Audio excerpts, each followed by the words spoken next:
Bartholomew Town is brought to you in part by the University of Rhode Island Online, Navigant Credit Union, the Audubon Society of Rhode Island, Newport Film, and Half Street Group. Bartholomew Town. Hi there, I'm Katie Stjernholm. I'm the producer of Champions of the Golden Valley. Our film is a documentary that we filmed over the course of 5 years in the remote mountains of Afghanistan. So the director, Ben Stjernholm, is from Alaska and has spent his career documenting mountain cultures all over the world. And so in 2019, he had heard about a kind of homegrown ski culture in the peaks of Afghanistan. So in about 15 years ago, an NGO dropped off ski equipment in the Bamyan province. And a lot of the folks there had never seen skis. And so they started testing them out and eventually started building their own skis out of wooden planks, out of milk carton bindings. And all these individuals from rival villages started coming together once a year for this big annual ski competition. And frankly, we had just never seen anything like it. And in these villages, the teenage boys are potato farmers. There's these kind of intergenerational rivalries. And they've never really had an excuse to get together or to get along. And so there's this incredible ski coach named Ali Shah Farhang, who had originally he learned how to ski, and he tried to be the first Afghan to represent Afghanistan in the Olympics. And he didn't qualify, but what he did with that setback is he created this incredible culture of skiing in Afghanistan. And so what we set out to make in this film was like the cool runnings of Afghan skiing. Yeah. And what it turned into was something so different. And so I'm excited to talk about that with you today. Yeah. And thanks so much for being here. It's so interesting. You said the cool runnings of Afghan skiing, because in a way that's where my mind went. And, first of all, I'll tee it up that this is going to be screening as part of Newport Film's year-round presentations. It'll happen at Roger Williams Botanical Center right here in Providence, actually in my neighborhood, Elmwood. This is on Thursday, March 20th at 7 p.m. There's limited seating, so make sure you RSVP at newportfilm.com. So kind of paint the picture for us of, how you capture something like this. It's almost anthropological in a way, because to create a dynamic that seems authentic in a documentary style of this sort, you have to both be able to understand the characters, understand the history, and get into the thick of the moment. But you also have to observe so as to not disrupt what's actually happening in real time in front of you. How did you do that? Absolutely. So documentary, first and foremost, is a lot about listening first, gaining trust. And the most interesting thing, and, folks might know this from skiing in the mountains or, their own outdoor pursuits, the mountains really bring people together. There's an inherent nature of trust and communication that has to be really escalated when you're in the mountains. And also the mountains above Afghanistan, the Hindu Kush, they are avalanche prone. And so what was interesting is on the ground, there was a translator. But on the mountain, the translator couldn't ski. And so there was this really interesting way of using skiing and navigating in the mountains as a shared language. So I would say what we set out to make was a short film. And it was more of this portrait of a mountain culture. But what was found in Afghanistan was just this incredibly warm, vibrant, colorful, collaborative culture that really lent itself to a longer story. And then something we'll get into in the podcast is that when we actually were finished with that film, it was a 40-minute short film. 6 weeks later, Afghanistan collapses and many of our Afghan athletes are displaced. And so this took us, documentary is so different because in narrative film, you get to write what happens on the page. And in documentary, so you want to tell a story, you want to create a story, but so much you're just observing while it unfolds right in front of you. It's an intersection of a lot of different themes. We were talking about this offline. Certainly the unifying power of sporting, certainly the unifying power of when you're in a situation like you just described, in a national shift, collapse, however you want to put it, and what happens to people in the wake of a national collapse with refugees and with even those who remain in that country and their changing dynamic. We're kind of jumping ahead here, but how much of a factor did that story of displacement play, and how did you find thematically it important to contrast that with the theme of connection that took place with the actual skiing? So that your audience knows what to expect, most of the film takes place in the world and in the community before the collapse of Afghanistan. And we think it's really important because when people are displaced, so often their new label is just refugee and they're starting over somewhere new. But we thought it was so important to actually just show what it was like when their life was intact. Where are they coming from? And so many, Afghans are all over the world. 8 million Afghan refugees are our new neighbors. And so for us, it's really about what were their lives? Every person who has had to move or has been displaced had a job and a community and friends and neighbors. And I think for us, what our documentary does is just take you into a world. It allows people to see this incredible culture and say, wow, always the distance between us is shorter than we think, even for people on the other side of the world. And I think our film, we do not delve into the politics. We're storytellers. We are not foreign policy experts. But for us, we wanted to portray what we saw. And we're really, but the element of displacement was incredibly important because, as I said, we finished a 40-minute film. Afghanistan collapsed. And actually, we can go into this as well, but we were actively involved in evacuating a number of athletes from Afghanistan. And that changed our lives. And we kind of put the film on the shelf.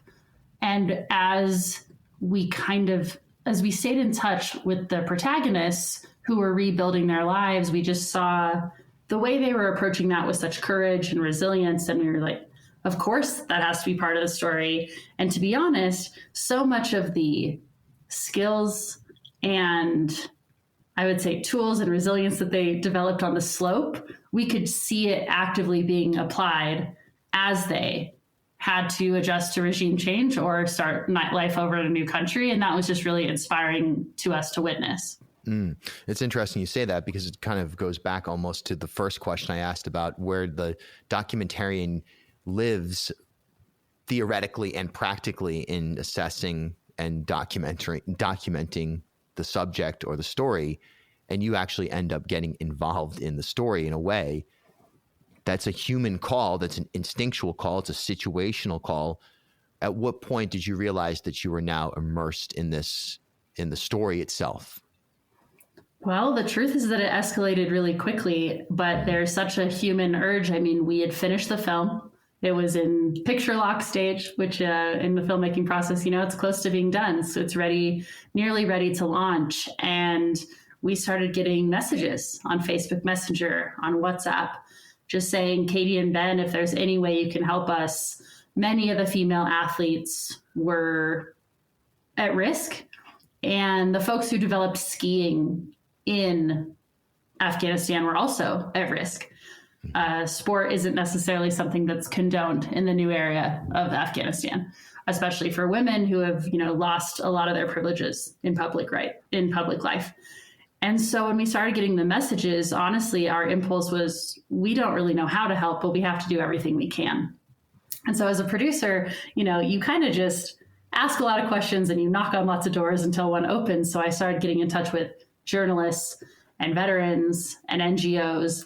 And what I would say is there was this incredible community of civilians, international governments, intelligence agencies who were working to extract people from Afghanistan. And we were able to find pathways out. And so we evacuated. We started off with just kind of the ski team, but because we were successful in getting folks out, it ended up expanding, and we had other filmmakers putting their protagonists on our list. But we ended up working with an organization in Germany and successfully extracted about 260 athletes or 260 Afghans from the country. And it was such a surreal experience. We had just moved back to Colorado. We were living on Afghanistan time. And what I would say is it was very humbling because It was so chaotic at the airport, but actually just having a voice on the phone where you could vouch for their story did matter, did create an ability for people to be able to get on a flight or, and so that we did get involved, and we don't regret getting involved because we knew that for some of the, it was, the stakes were high. And what I'll say is we actually kind of said, maybe that film we made, that cute, charming, Cool Runnings film about Afghanistan, maybe it will just never see the light of day. Really? So the purpose of the evacuations may have superseded the value or the importance of releasing the film just from a human standpoint, from a, hey, this is the right thing to do standpoint. We had so many people say, why didn't you film the evacuation when you guys were working on that? And we said, absolutely not. I mean, that was not the point. We are not in the film. It's not our story, but we, these were people that gave us trust, that shared their story, that we built relationships with. And so we felt a responsibility to at least do what we could. And we did say, well, that film is outdated now because we've captured this community that's now fragmented. But honestly, as we FaceTime with our main ski coach, and to be clear, the athletes were displaced all over the world: New Zealand, St. Louis, Ireland, Italy, all DC. So they were all over. And I think we talked to Alisha on the phone, and he was placed in southeastern Germany and was facing a lot of discrimination and was just really having a hard time adapting to his new life. And he said, and this was a couple months after everything that happened in the collapse of Afghanistan. And he said, when I'm at the grocery store, everyone just looks at me like I don't belong. And they look at me like I'm a refugee. And what I wish they knew is that I was a skier. And I wish they knew I was a ski coach. And we were so moved by that because we said, how fortunate that we documented this community in 2019. And we have all this footage and we can show what your life was before, so that now it's kind of this before and after. And as I said, most of the film takes place in the world of Bamiyan 2019. But I think the contrast makes it a much more rich and meaningful and universal human story. So awesome. I mean, just the tease alone, it paints such a vivid picture of what is a journey into the reality of the world in 2025, which is that stories, communities, long-standing traditions, and newfound traditions have been dramatically disrupted by a world in tumult. Absolutely. And I think there's a line in the film where it says, peaceful people pay the price of war, or just, we had nothing to do with extremism in Afghanistan. We were just normal people living normal lives. And I think being able to see, what I do think is there's a lot of refugee films. There's a lot of heavy documentaries that are, have a different agenda, and those are needed. But I think for us, you actually can't really immerse in people's suffering. It's hard. There's so much happening in the world that I think what people take from our film is the joy and the beauty and the deep love for winter that we found in Afghanistan. And I think it's important to spend time in that hope and unity and triumph and celebration. And then, yes, things happen to us all where we have to rebuild and we have to find the strength to move forward. And that's a human story. And that is just, we're taking you into this really special community that, the film will make you laugh. There's a scene in the race that people cheer. It's a really, for us, we've wanted to create something, especially in these times, that is uplifting, that is unifying. But it's also real, because that's what it sounds super, super real. And we need more art that serves as a mirror for the reality of the moment, which is that the world is filled with beauty, it's filled with community, it's filled with connection, but we're also in an era of tumult. We've always been in a constant cycle of tumult, but right now it feels like more than a typical moment in time. Absolutely. Where we need that reflection point. Last question is, what's your hope for I mean, obviously your hope for a reaction is that the entire world sees this film and it becomes the most watched film of all time, would be my guess, but what's your anticipation in terms of getting this out to the general public? Yeah, thanks for the question. It's an interesting time. It's a challenging time in the independent film landscape right now. The film that just won the Academy Award last weekend doesn't have distribution. There's a film called Porcelain War, and I'll plug it because it's an amazing film that people should watch. It's won 50 awards on the festival circuit. It won Sundance. It does not have distribution. So our film has actually had an incredible run itself. We first premiered at Tribeca last June. We've garnered about 20 jury prizes and audience awards. We won the grand prize and audience award in Banff and Denver and Austin and SCAD and Heartland. We feel so proud of the festival run we've had. And a few years ago, you could make a film and it would land on Netflix, it would land on HBO. And the model, streaming changed the game, but now, people aren't going to theaters as much after the pandemic. There's just a lot of cultural shifts where filmmakers kind of can make a story that audiences love and resonate with, and then it's hard to find it online. So we're fundraising for a theatrical run. We're meeting with a number of distributors to try to get it online. We're looking at foreign sales. Yes, there are so many important documentaries out there that need to be seen. And so I hope collectively, as creators, as storytellers, we can find a way to break through so that audiences can see these stories. And so we're really honored that it's coming to Newport. I think your audience is really going to resonate with this film. And it is both a meaningful and educational experience, but I will say it's also a fun movie to watch. It's celebratory, it's enlightening, and it's unexpected. Great tease. It's coming up on March 20th. Newport Film, Rhode Island's premier presenter of the latest critically acclaimed documentary film screening, Champions of the Golden Valley at the Roger Williams Botanical Center, Thursday, March 20th, 7 p.m. And remember, seating's limited, so make sure you RSVP, newportfilm.com. Katie, thanks so much for your time. Thanks so much for having me.